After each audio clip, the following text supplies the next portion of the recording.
नमस्कार मित्रांनो, competitive exams with Taufiq या यूट्यूब चॅनल तुमचं स्वागत आहे. तर आज MPSC combine group C mains 2023ची एक्झाम होती.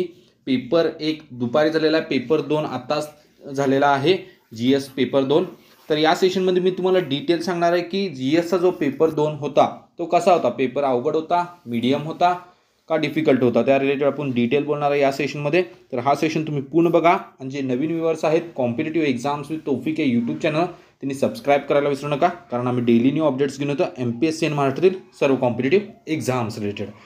तर ओव्हरऑल जो पेपर होता MPSC ग्रुप सी मेन्सचा, हा जो पेपर होता GS पेपर 2 हा मॉडरेट लेवलचा होता, म्हणजे मध्यम होता, मीडियम होता.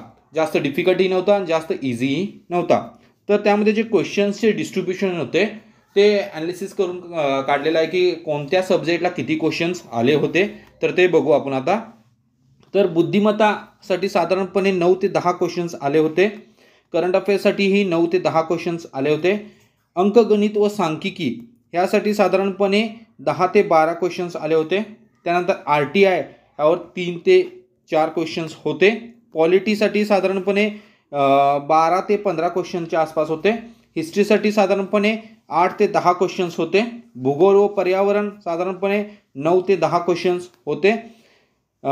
सायन्स, सामान्य विज्ञान व तंत्रज्ञान या सब्जेक्टसाठी साधारणपणे 18 ते 20च्या आसपास क्वेश्चन्स होते. आणि अर्थव्यवस्था, इकॉनॉमिक्स यासाठी 9 ते 10 क्वेश्चन होते. हे डिस्ट्रीब्युशन आहे क्वेश्चनचं. अशा प्रकारे डिस्ट्रीब्युशन होतं एक्झाममध्ये क्वेश्चनचं MPSC combine group C mains 2023 GS paper 2मध्ये. तर जो पेपर होता तो मॉडरेट होता, मध्यम होता. तर ही डिटेल मी ॲनालिसिस तुम्हाला सांगितलेलं की आजचा जो पेपर झाला तो कसा होता. तर तुम्ही तुमच्या MPSC एक्झाम असो किंवा महाराष्ट्रातील कोणत्याही एक्झामच्या अपडेटसाठी कॉम्पिटिटिव्ह एक्झाम्स विथ तौफिक या यूट्यूब चॅनलला सबस्क्राईब करायला विसरू नका. And press the bell icon for all the latest update regarding your exams.